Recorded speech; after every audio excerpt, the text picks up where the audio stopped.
And so in that spirit, when I read, I think it was last year, an article in the New York Times about a mother who had previously been in the financial services and consulting industry and had basically turned around her whole career so that she could help her child, I said, I recognize in that impulse where all of our society has to go. And I have to say that Karen Aiach, like many others who are in this position, this community, where they have to basically go rogue, not go through the standard protocols of drug development and discovery cycles. She was very generous. And so when I reached out to her, she immediately said, and I said, would you be willing to talk at this conference? She immediately said yes, without knowing too much about it, because in addition to her mission towards a child, she's on a broader mission. So I think it's coming to the time for me to give ways to speak, to let Karen speak. So let me briefly introduce her. She is the founder and CEO of Lysogene. And as I've hinted, she has a child with a metabolic storage disease that she'll tell you about. She started her business career with Arthur Andersen as a consultant, specializing in audit and transaction services. And she founded a consultancy working in financial services.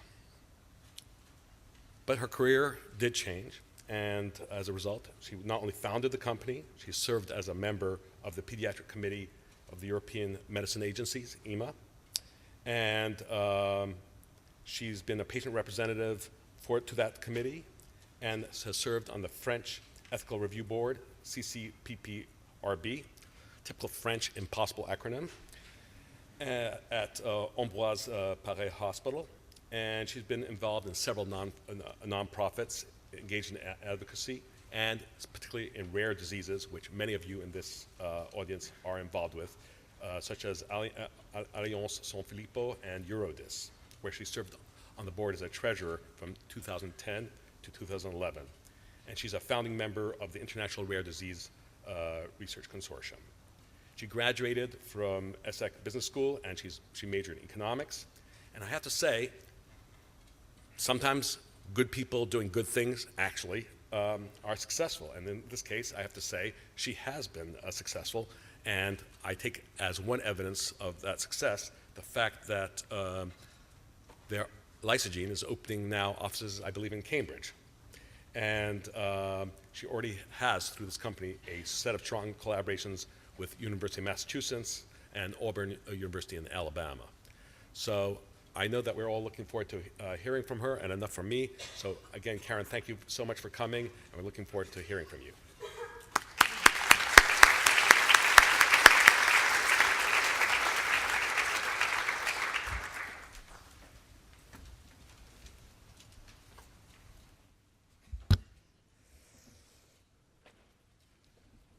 Good morning, ladies and gentlemen. Zach, thank you for your kind words. As I said to you when you called me, it is an honor for me to be with this prestigious assembly today for a very hot topic and very important one, which is precision medicine. And I think that the purpose of my talk today will probably be to share with you my belief that the way we are developing drugs in the rare disease space is sort of an avant-garde of what drug development should be. A very, very patient-driven, patient-focused approach. So I will introduce my talk with a few reminders about what rare disease are. I will then share my own journey with you and try to conclude with a few takeaway messages. But let me first introduce you with a few faces of rare diseases. Here is Elisa. Elisa lives with epidermolysis bullosa. What does that mean? That means that her parents have to spend their day hours changing and taking care of her blisters that she has all over her body. This girl cannot even walk on a soil. Here is Alice. Alice suffers from a syndrome called Treacher-Collins. As you will see, she has a craniofacial defect, which is a birth defect. Obviously, this young girl is going to suffer all her life long because of a very severe and profound social stigma, because she looks so different from the rest of the people. This is Lucas. Lucas suffers from Sanfilippo Syndrome, a disease which I know quite well now because my own daughter has it, and we will come to that a little later. But in summary, Lucas is suffering from heavy neurodegeneration and behavioral disorders. The future of Lucas is very, very dark, and as the other children with that disease, with Sanfilippo syndrome, he will probably live very long, and certainly not beyond his second decade. And here is Jonathan. Jonathan is lucky enough to have reached his 50s with a disease that normally kills patients much earlier than this. And the reason why Jonathan has reached his 50s is because there is now a treatment for his disease, cystinosis. But because the treatment went a little late in his life, this person still had to suffer all his life long as well of many, many problems, like being a very, very short person and having a lot of functional deficiencies. So what are rare diseases? Rare diseases have a regulatory definition. These are the diseases that affect less than 200,000 people in the US. The majority of cases are diagnosed in children. Most are chronic, severely debilitating diseases, and most often lethal disease. Only 2 to 3% of these diseases have a cure or a treatment. What does that mean? That 97, 98% of diseases have no treatment. No treatment. And do you know how many diseases, rare diseases, exist? 6,000 to 8,000. And I can tell you that every single week, a new disease, a new rare disease is characterized thanks to the progress of the genomics. So at the end of the day, do you have an idea of how many people wake up in America every day with a rare disease? 30 million. That can be you, that can be you. If we look at the audience today, that will probably mean that 40 to 50 people here in this room are concerned by a rare disease. What is our duty? What is our duty when we have to face these situations?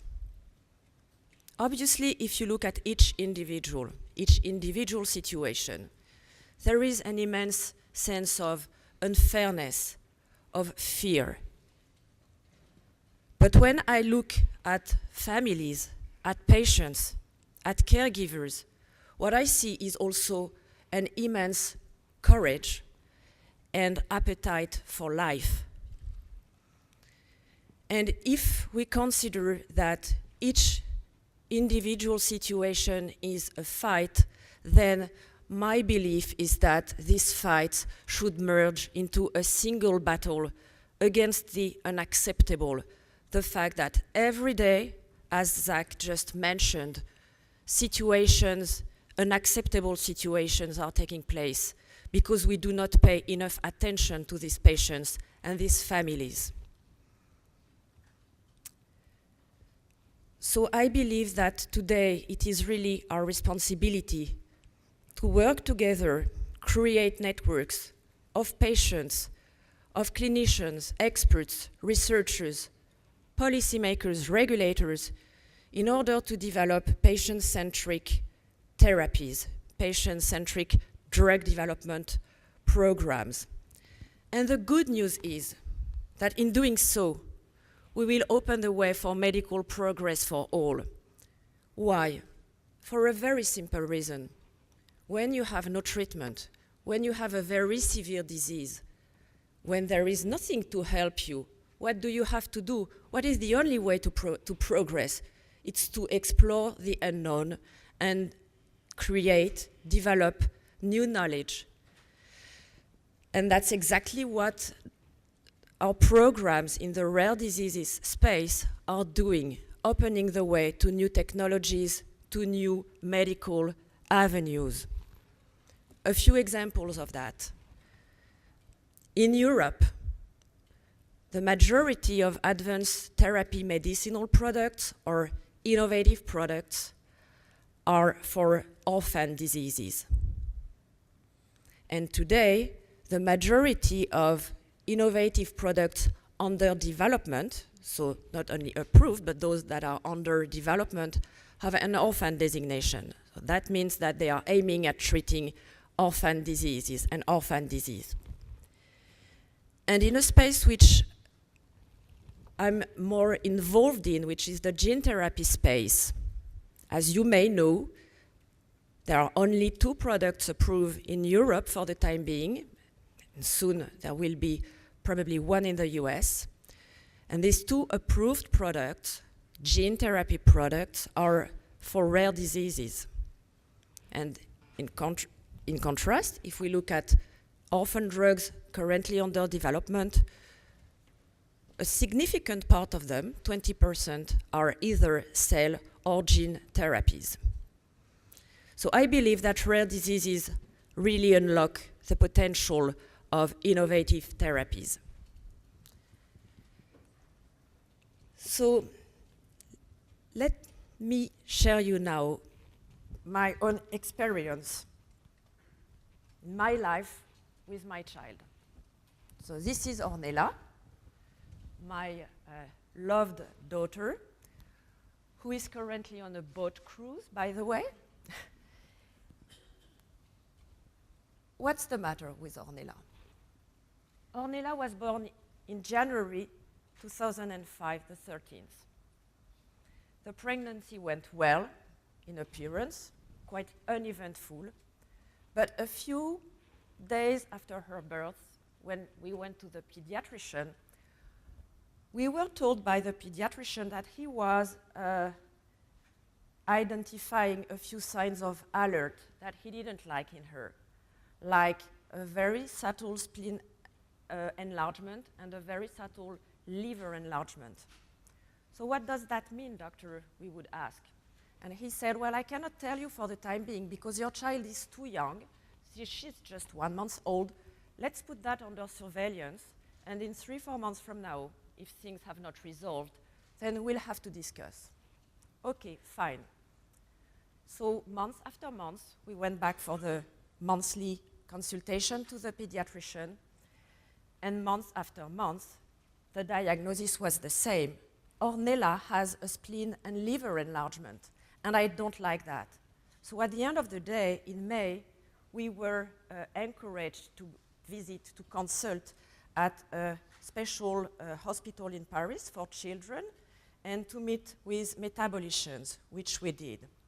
And then started a sort of painful journey where we would go from a neurologist to an ophthalmologist, from an ear and nose doctor to a series of radiologists, in order to end up with a call from the doctor, the head of this Department of Metabolic Diseases. And he called us in the afternoon at the end of July, when I say us, my husband and myself, and said, I'd like to meet you today. It's quite urgent. Okay, so we went to the hospital. And we entered into his office and said, well, what's the matter with Ornella? And he said, she has Sanfilippo Syndrome. question. What is Sanfilippo syndrome? I was staring at my husband, and so was he. A neurological lysosomal storage disease.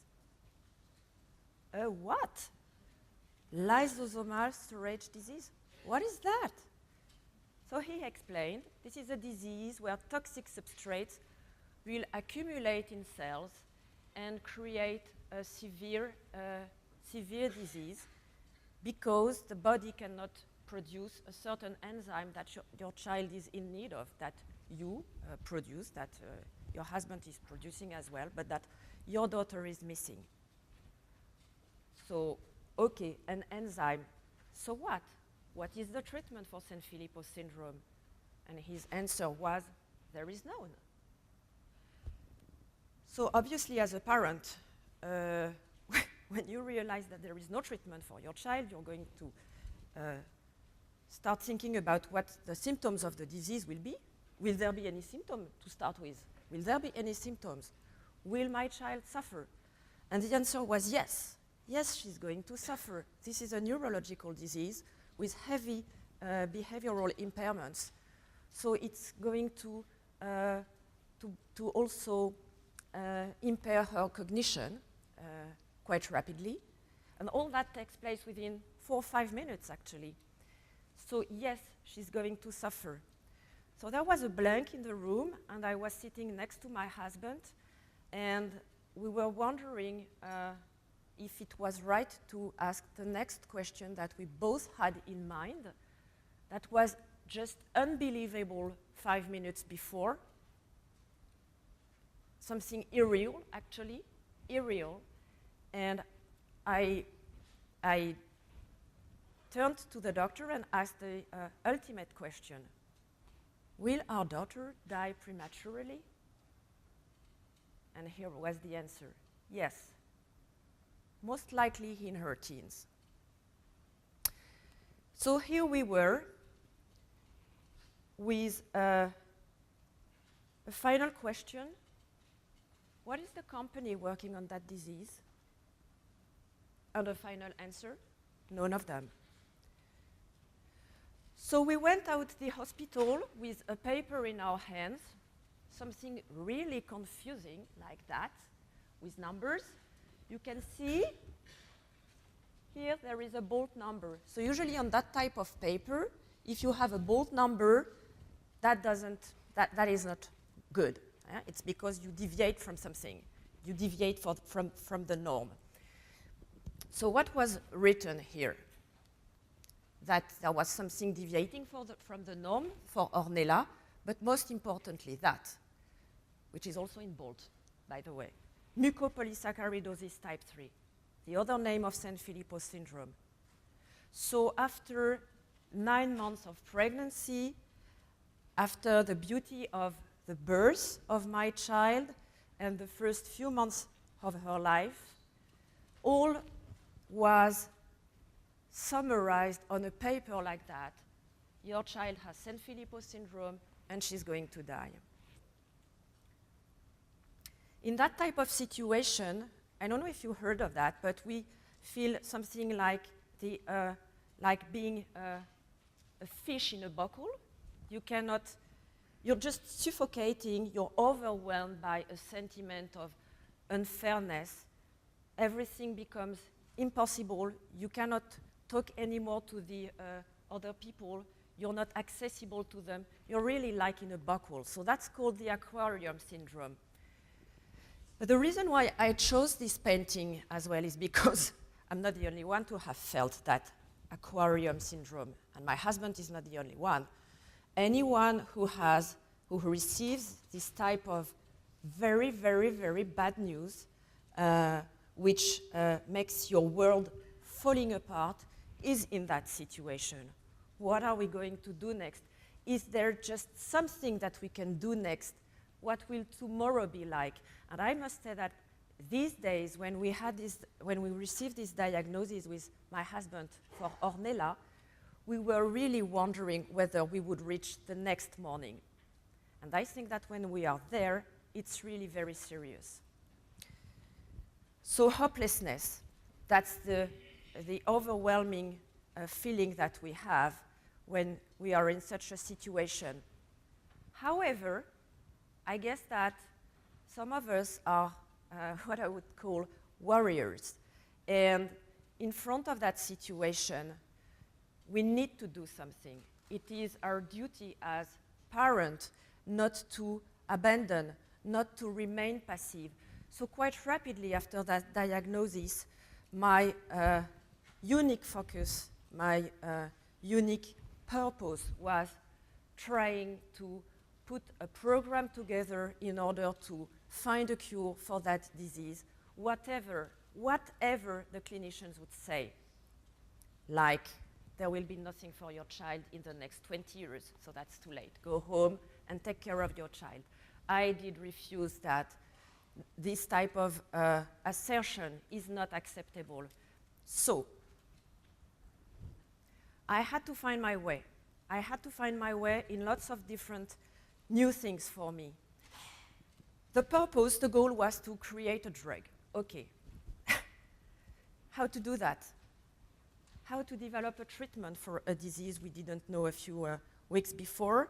I'm not a scientist by training, as you've understood. But I did something else in my life, and yes, I worked at Arthur Andersen as an auditor, so I don't take for granted what I'm told. That's a sort of a professional bias. Apart from that, I've worked for, I had set up already a company, so I was quite independent and able to progress a personal project. And I started to look around and get involved into really a discovery journey, discovering what preclinical studies were, what regulation was, what the FDA was, what the EMA was. I had the chance, as Zach mentioned, to serve as a patient rep on a committee of the European Medicines Agency. So I tried to gather as much information as I could on that disease, on researchers working on that disease. And sometimes people say curiosity kills the cat. I don't think so. I think curiosity is really a very important quality.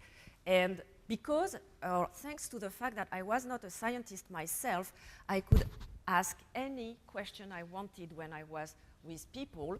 And I've always leveraged on that. So I really like, looking very naive and asking questions and questions again.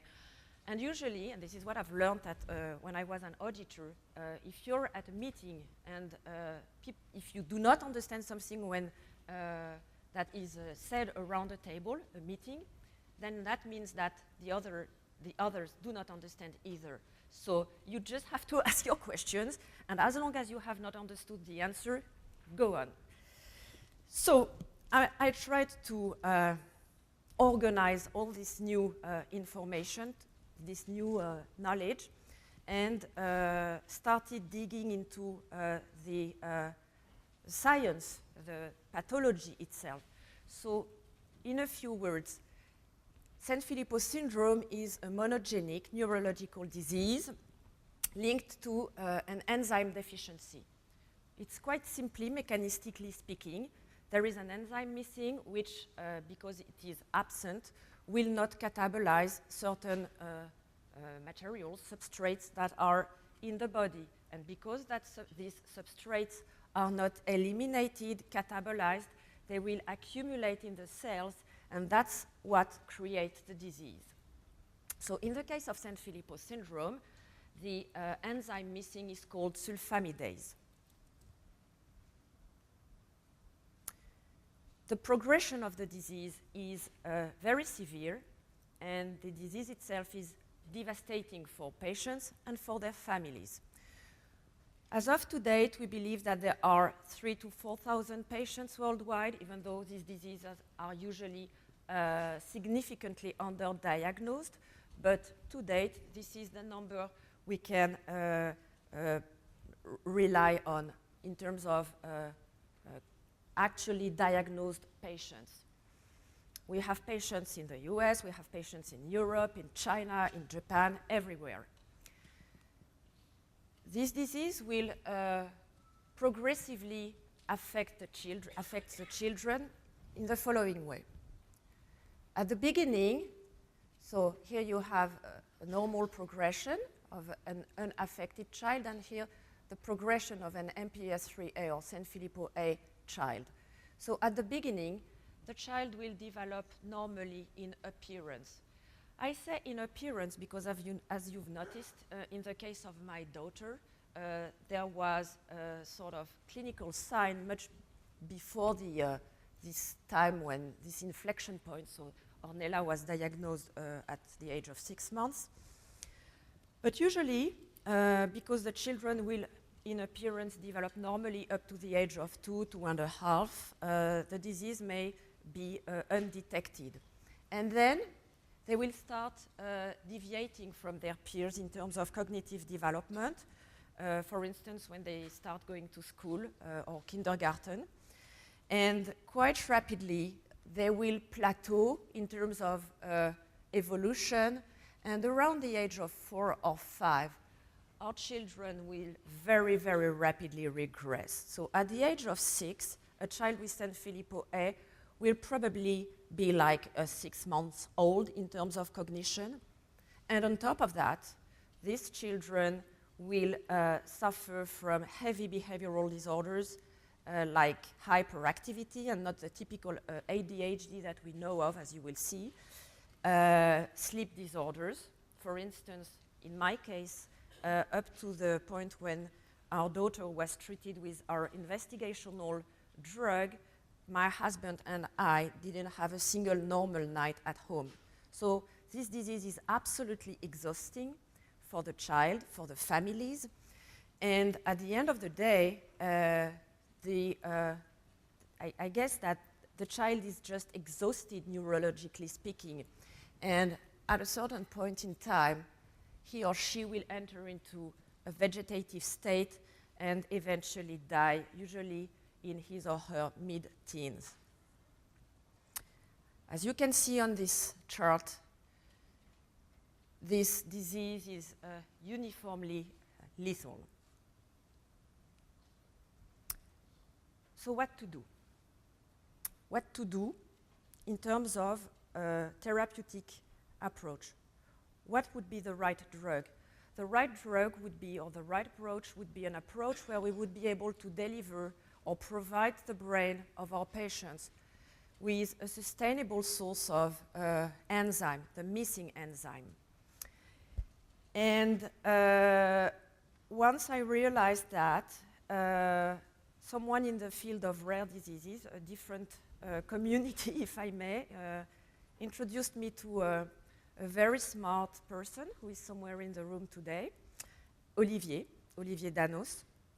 We met at Le Train Bleu, which is a very famous brasserie in Paris, at Gare de Lyon. And the person who had introduced me to Olivier had told me, this guy is really the expert in gene therapy and neurological diseases. You have to talk to him. And he's just leaving a very important tenure as the director of a leading gene therapy lab in France. That was the leading lab in that time, in 2005. And so we did. Olivier and I discussed. And obviously, the expertise of Olivier was gene delivery for neurological diseases. And that was a preferred approach for him that we started thinking about for Sanfilippo syndrome. As I told you, no company would work on that, so I wanted to do it myself. But you may remember that in those days, gene therapy was not very fashionable. So we are back in 2005, and everyone keeps the memory, has in his memory the case of Jesse Gelsinger, who died in 1999 in the frame of a gene therapy program. However, there was no other way to look at that disease, to look at Sanfilippo syndrome, and despite the fact that the approach was not fashionable anymore, we were absolutely convinced with Olivier that this was the right thing to do with Sanfilippo.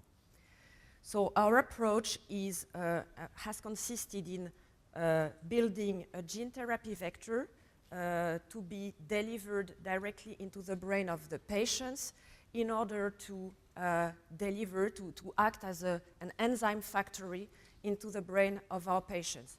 And to do so, we are using a very nice technology that we licensed on an exclusive basis for Sanfilippo, which is an adeno-associated virus, in that case, rhesus-10. So the purpose of the therapeutic strategy is to be able to deliver the enzyme on a sustainable basis in one-shot treatment, if I may, which is the beauty of it if we compare to enzyme replacement therapies that just cannot be thought of for Sanfilippo children. I mean, they are keeping moving all the time. It is not realistic to think about bringing them to an hospital every week or every 2 weeks to have them dosed with enzyme. We need something that is administered, delivered once, and that's it. So we worked hard with Olivier, put together a vector, had it tested in Australia. Why in Australia? Because this is the place where the leading team in Sanfilippo was based. So there is no boundary in the field of rare diseases. You very rapidly end up talking with people at the other end of the world. And obviously, we had a very, very productive collaboration with the lysosomal disease research unit of the University of Adelaide.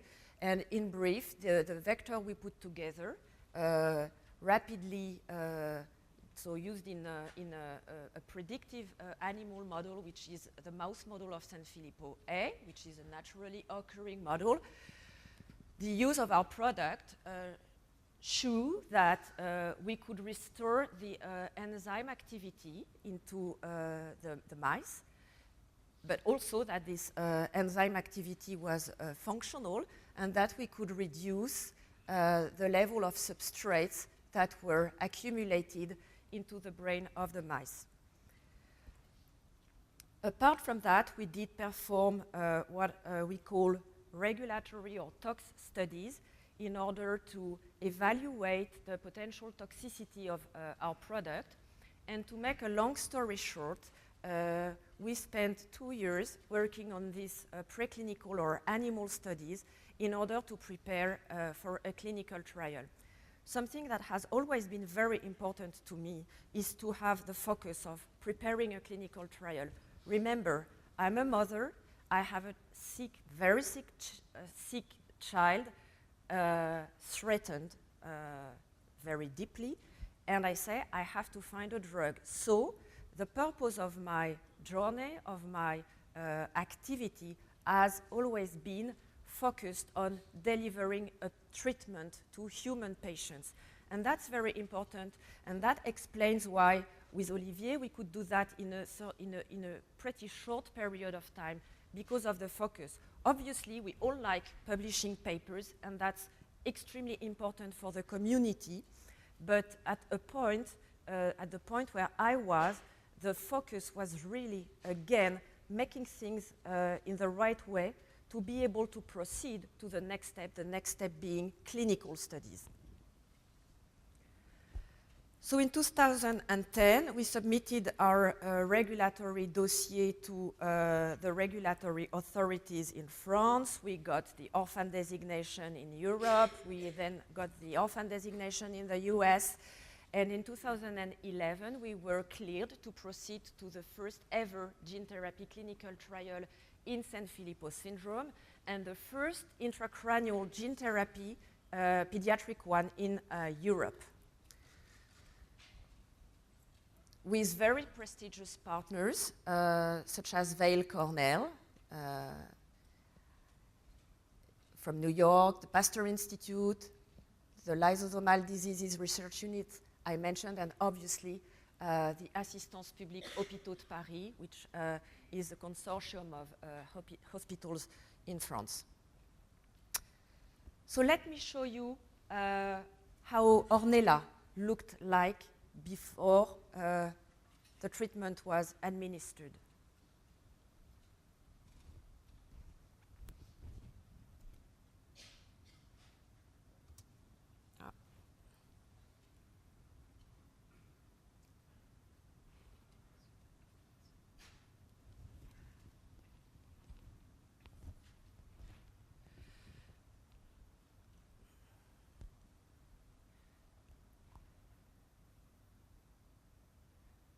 So as you can see, it was hard for me to make the video for one very simple reason.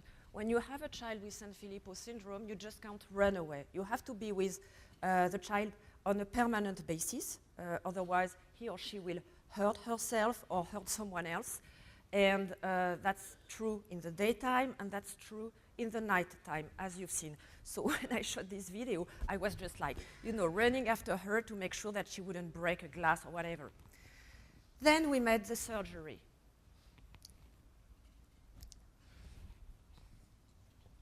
Click.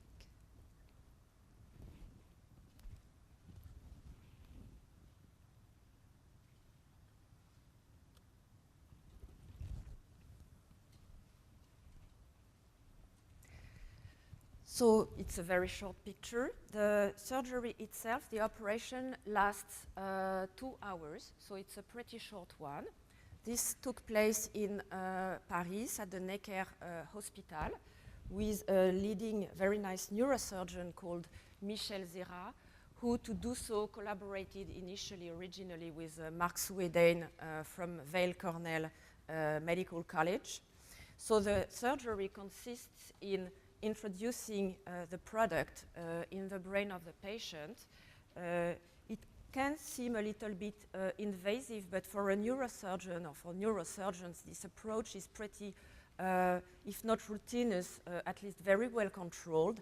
And I must say that all our patients who were dosed in 2011 and 2012 are all doing very well 5 years later with respect to safety. So this is a very safe approach, probably a little bit impressive, but when we have to face such a serious situation like Sanfilippo syndrome, we should be ready to, I wouldn't say take some risks, but to consider a very innovative approach, even if it's a neurosurgical one. So this surgery took place in October 2011, and this is Ornella, my child, a few months after the administration. Isn't she pretty?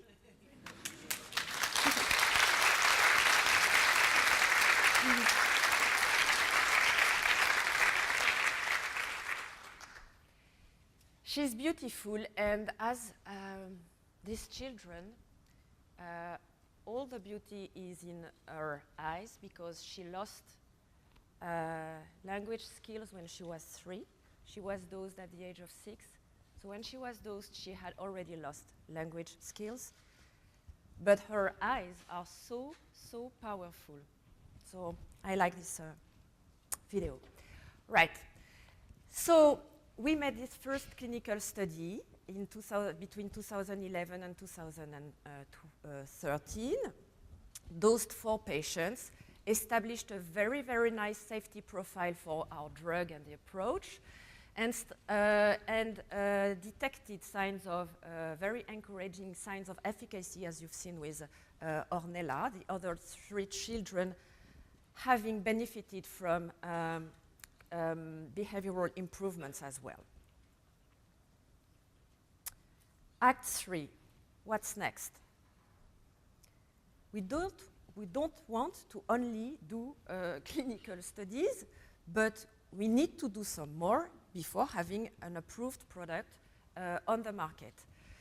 So the next step for us is to prepare for what we call a registrational study or pivotal study. So a clinical study where we will be able to demonstrate the efficacy and the safety of the product on a wider population. And in that case, we are aiming at a 20 patient cohort next year. to do so, we need money. And based on the results of the phase 1/2 in Sanfilippo syndrome, in 2014, I could raise 16.5 million euros, so something like $22, $23 million then, to continue building the company. And because of a tax incentive we have in France, even when we don't pay tax, $22 million is actually provides us with a capacity of investment of $28 million. Anyway, we raised that funding in order to continue building the company, building the Sanfilippo program, and so we did. And because we are ambitious, and because we want to bring more benefit to our patients, we've worked hard on improving the product, the delivery, the design of the study, and the knowledge we have about Sanfilippo syndrome. So this work is currently ongoing, and we've put together a plan that we will submit to the FDA in a few weeks from now. So we've worked hard, and we hope that we will have a very productive discussion with the authorities here in the US. We've already gone through a pretty intense regulatory path in Europe for the preparation of that pivotal study in Sanfilippo syndrome. And on top of that, we have recently, well, not so recently actually, 1 year ago, we have partnered with the University of Massachusetts and Auburn University here in the United States in order to develop a second program for another rare disease, another lysosomal storage disease known as GM1 gangliosidosis, which is a little bit like Tay-Sachs disease. And we are preparing for an entry into the clinic, hopefully at the beginning of 2018. And that's where Lysogene is today. So in terms of pipeline, we have our product for Sanfilippo-A, a product for the GM1 gangliosidosis. And obviously, we are currently in a fundraising mode in order to expand the portfolio of the company because of the fact that we are very unique in what we are doing. So we are quite often approached by academic groups from different countries, reaching out to Lysogene in order to partner with us so that we can transform their academic work into a translational drug development program. And to do so, obviously, we will need more money. So that's the purpose of the company, really becoming a premier gene therapy company for CNS disorder. So what have we learned all along this journey that could be used or applicable to more global situations, and what can be, yes, again, transposed to a more classical situation, I would say. First, I think that the main asset we've had within Lysogene is to have a vision and a sense of leadership. I remind you that in 2005, this is what I was told. There will be no cure for 20 years. Go home and enjoy the time you have left with your child.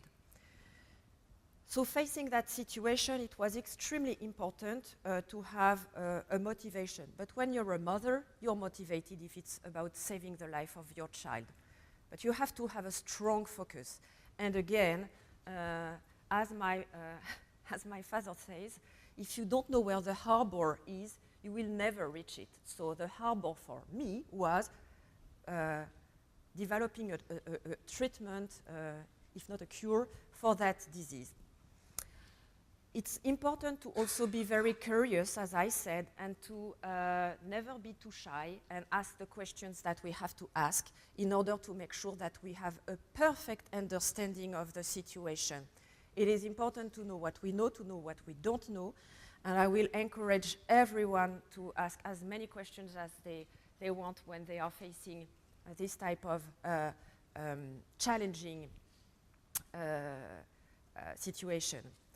It is also important to think out of the box and be able to challenge the people who are regularly involved in the space. My case is really iconic. As I said, I have no scientific background, But probably thanks to that, when I was with the researchers, clinicians, etc., I could sometimes challenge their own way of thinking because they were not trapped in their own world. That would be unfair, but because they were used to certain ways of thinking. And one very good example of that is the reflection we've led around sleep, for instance. In lysosomal storage diseases, and most importantly in Sanfilippo, we do have very, very severe sleep problems. If we talk only to specialists of lysosomal diseases, they will look at the disease as a combination or accumulation of different symptoms, but they may miss the point of what if we were just focusing for a while on sleep, because sleep is really something that is important, that is, because it's impaired in these children, it leads to a series of other deleterious effects. So what about having a spatial expert group working specifically on sleep? That's what I'm naming out-of-the-box thinking. And, as I said, setting clear goals. It's also about doing things the right way.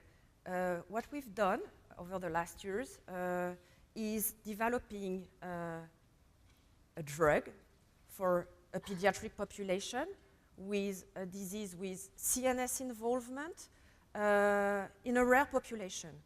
So that's kind of the situation where you cannot have more complexities than that. So in order to succeed, things have to be done properly. Concepts have to be very well articulated. And in order to be able to bring all the people together working in the same direction. So to start with, it went through getting money. It's very important. And I think that the key message I delivered when I raised funding was that what we would be doing in the rare diseases space with the technology we were using would be expandable to less rare diseases, probably, but most importantly that the value that we were developing in the way we were doing things per se would bring profit at the end of the day. So what we are doing right in our space is working in a multi-stakeholder way.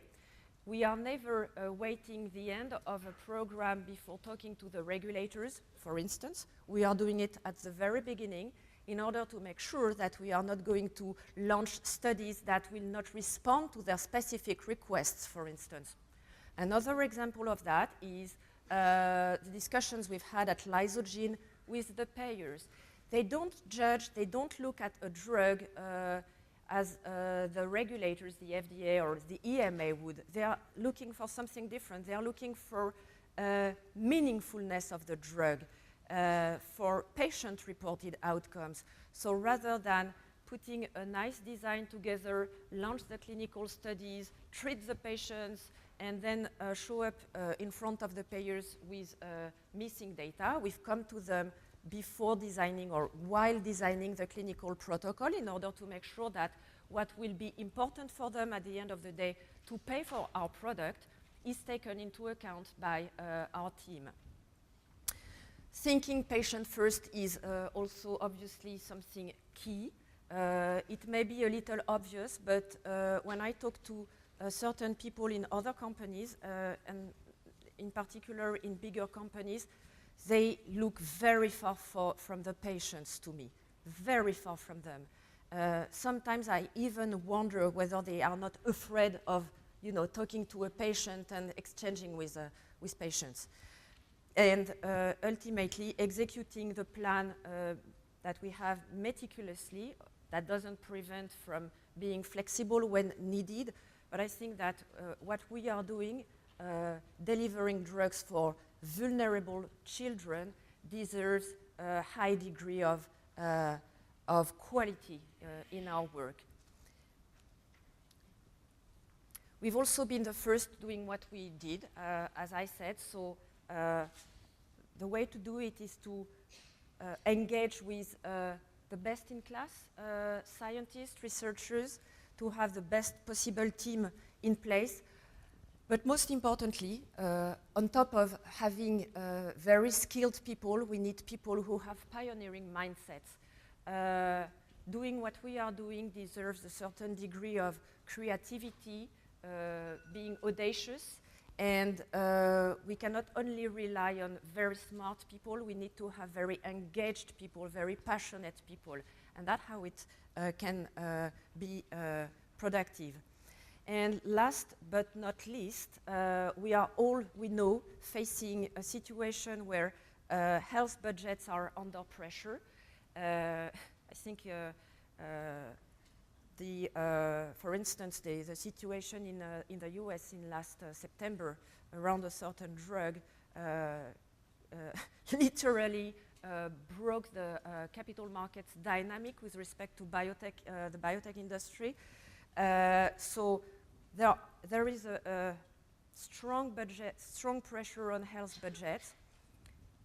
Orphan drugs are expensive drugs, and there is a reason for that. If they were not, no one would work, no one would develop orphan drugs. But we need to find the right balance.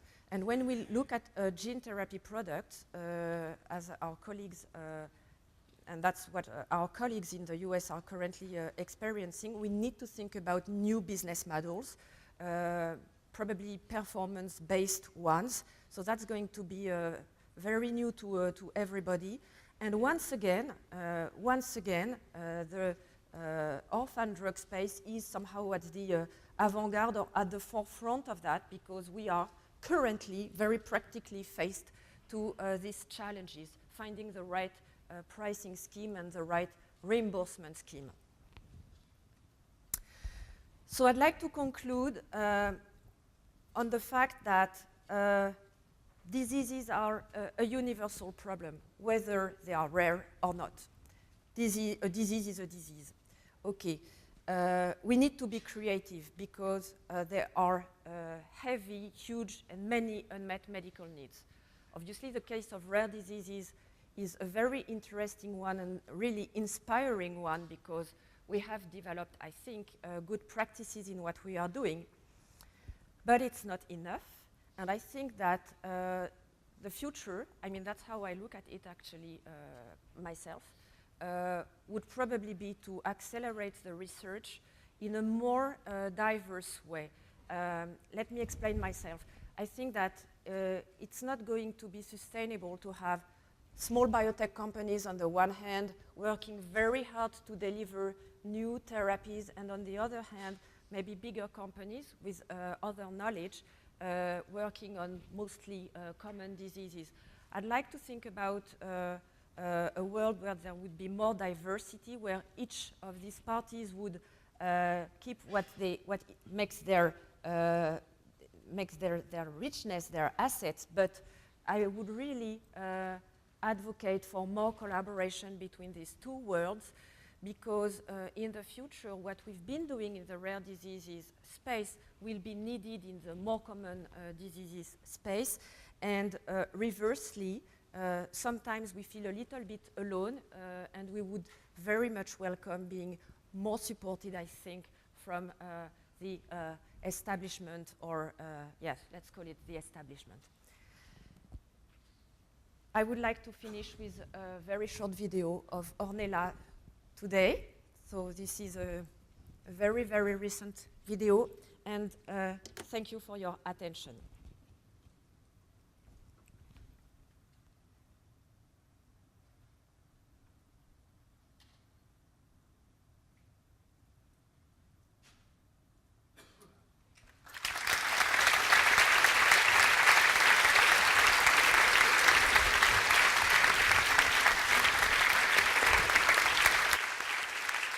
Stay here.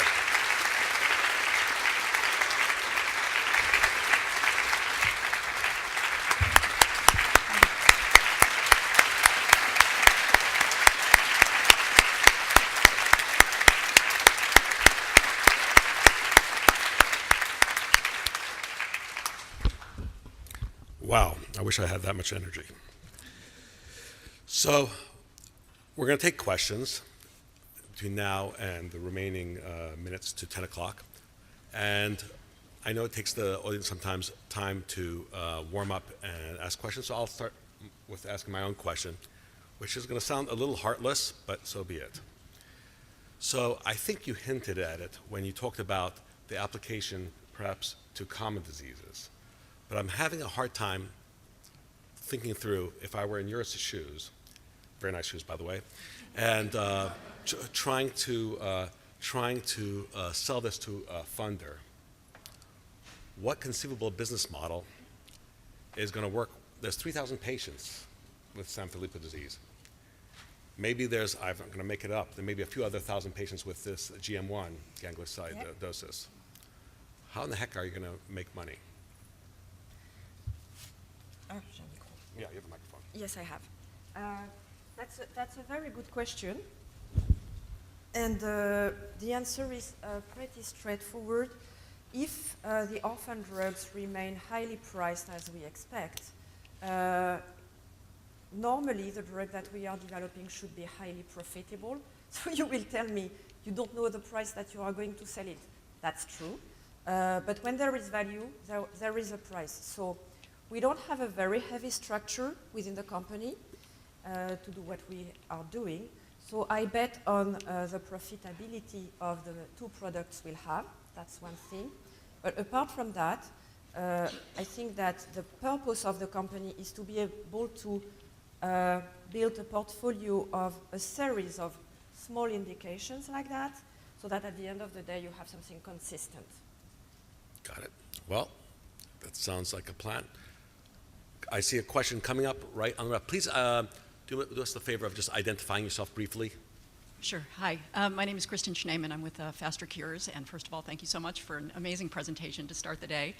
We're certainly big proponents of patient-driven and patient-focused drug development. And thank you for what you're doing to advance that cause in addition to what you're doing for your daughter and for the other patients in this disease area. But my question is, you've clearly thought all the way out to the payer end of the continuum, but can you offer any thoughts you've had about what you might face on the regulatory front? I don't know how things are in Europe right now, but in the US there's been a lot of recent controversy at the FDA around drugs for Duchenne muscular dystrophy and the role that the patient community has played in that process and whether it's been helpful or unhelpful. So I'd appreciate any thoughts you have on that. Thank you. That's a very good question. So I guess that a drug that works will be approved. So that may be something that I'm too faithful about, but that's something I do believe in. In terms of regulatory challenges, even though things are a little bit different between the two territories, I think that the main challenge remains the number of, the small size of our patients' cohorts for clinical studies, and the way we have to really discuss with the authorities to make a case on each patient's data. So there is no straight answer to that. I think we have to be smart with the authorities. If the drug works, we have to evidence that on a case-by-case basis. And apart from the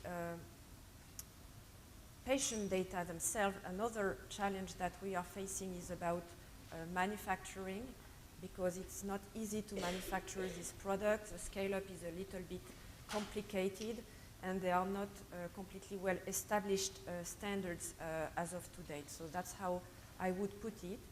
And because of these challenges, it is all the most important to interact with the authorities as soon as we can, with patient groups, but making sure that we are really independent from the patient groups. There should be no financial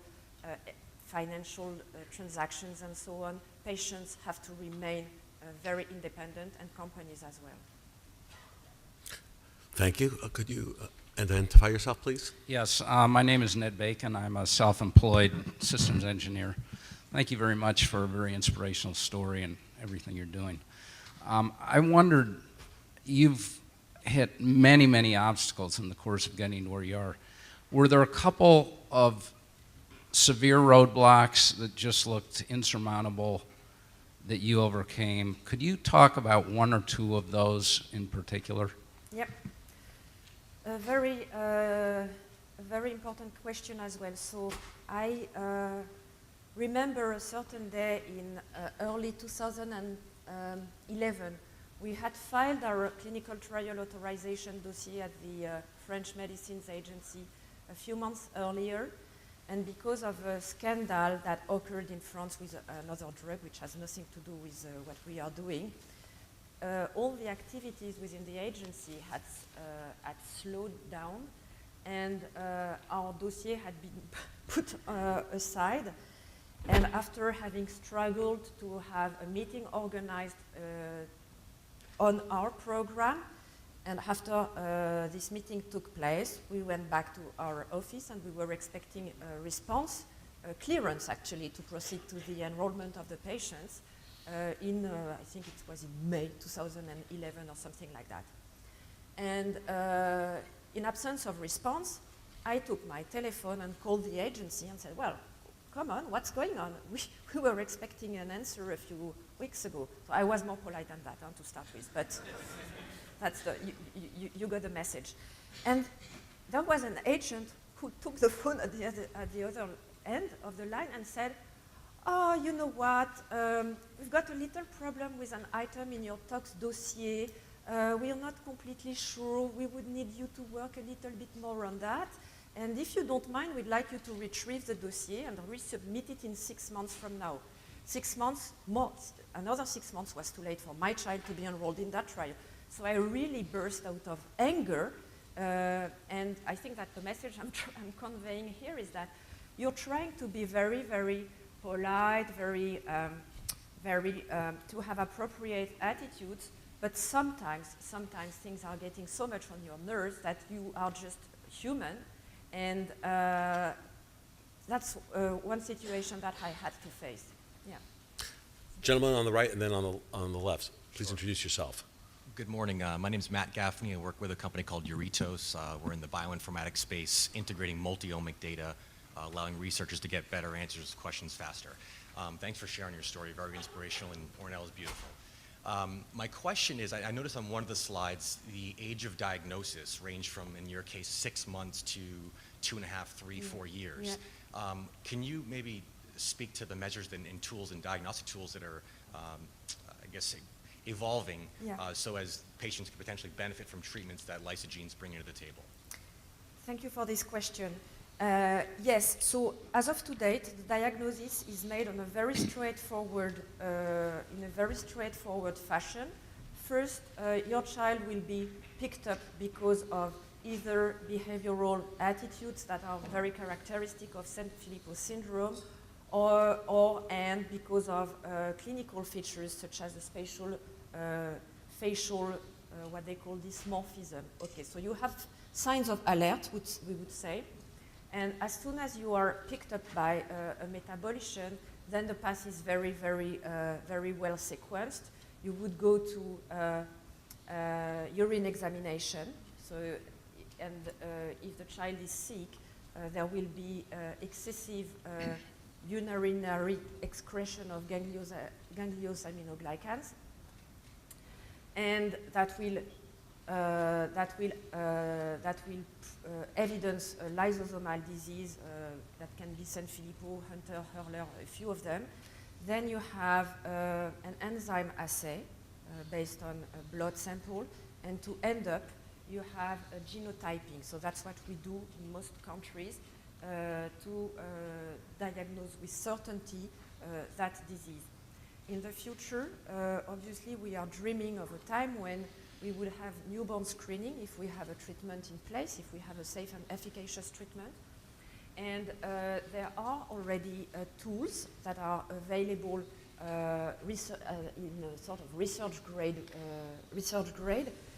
where you would take a blood spot and identify that the child has one lysosomal disease. So the tool itself is kind of ready, I would say. It's just that, regulatory speaking, we cannot launch newborn screening as long as there is no treatment approved. Great. Please identify yourself. Yes, thank you. Hi, my name is Ed Koklovich. I'm with Novartis. Thank you very much for a very inspirational story, first of all. My question is about your thoughts about potential collaboration between pharmas and small biotechs and government. So you mentioned on one of your slides that there could be division of labor of sort. So for example, in this particular case, it's a gene therapy. You're delivering the enzyme in the form of a cDNA attached to a virus. Yeah. An alternative could be a CRISPR technology fixing the actual mutation that is at the heart of that enzyme not being made. So do you see a potential model in collaboration where large organizations would deliver the technology, the methodology, and then small companies like yours would identify Absolutely. point of application? Yeah, I think that's absolutely what I'm thinking of, in the sense that we have in the rare diseases a number of, I wouldn't say simple diseases, but model diseases where we can explore and test new technologies. So on top of aspiring to treating patients and hopefully do so at the end of the day, we are also expanding the knowledge based on these diseases, and the flexibility we have in our small companies and the passion we have, again, the link that we have with all the stakeholders probably makes things a little easier for us to rapidly move to proofs of concept and things like that. So yes, that's exactly the type of collaboration I would dream of. Yeah. Thank you. Please, could you go to the microphone so we can hear you? Sorry. And please identify yourself for the audience. My name is Allison Skriner from Ultragenyx Pharmaceutical. I would like to take it back to the patient, and you have obviously changed the natural history of the disease with your treatment. How has your life changed and Ornella's life changed in terms of how you're able to live your life relative to the prognosis that you were given in the natural course of the disease? What is your life like now? Yes, I think that my life is much better than it used to be. And to be honest, between 2005 and 2011, so between her birth and the time when she was dosed, my life looks like a sort of black hole. It was a very, very hard time. I had a second child in that in these years, and I remember Ornella just keeping on putting things all upside down in the house and breaking our TVs and breaking everything. As you've seen, she was very energetic. So now life has become much calmer, and yes, it's as if I had come back to life somehow, and so is it for her, I think, and for the rest of the family. I know it sounds like a very simple question, but what I'm trying to do is bring the focus back to the patient. And in order to get these drugs approved and reimbursed, it's so important to translate those biochemical parameters into something that is clinically meaningful. Yeah. How the drug has changed your lives for the better. Because I think one of the things we can all relate to, I mean, there were oohs and ahs and wows when we heard your talk, but that's the information that regulators and payers need to hear, because it's all about quality of life.